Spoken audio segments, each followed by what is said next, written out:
In this video, I'll show you NVIDIA, the best recording settings, even if you use the new one or if you use the old one.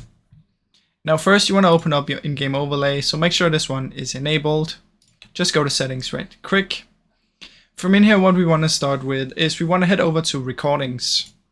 Now you want to make sure that this is in a folder on a drive that has enough space, otherwise it's not going to work.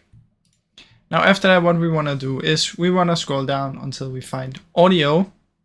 If you have the NVIDIA out here instead, you can just find audio from out here. But I'm going to select audio, and in here you want to make sure that you have the correct microphone, and you want to make sure that the volume is set up.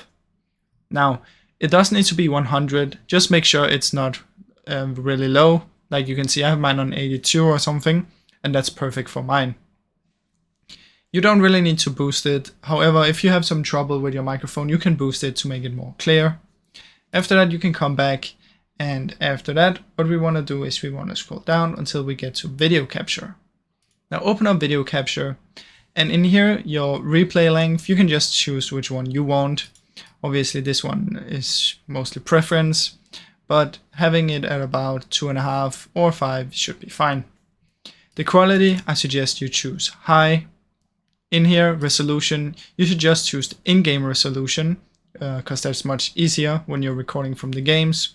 And your frame rate, just choose the highest possible for you. Now bitrate, you can choose whichever you want. Like obviously, the higher you do, the bigger the file it will be, as you can see up here as well. But the higher, the better.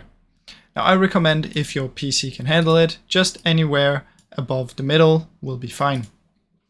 Now after that, you can go back and you can make sure that you have your, if you press done here, you can enable your replay if you want, and also your recording right here.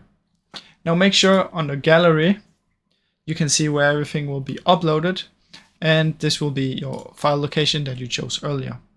So that's basically how you do it, guys. It's really simple. I hope you enjoyed this video. If you did, please leave a like and subscribe, as it helps me out a ton. Thank you so much for watching.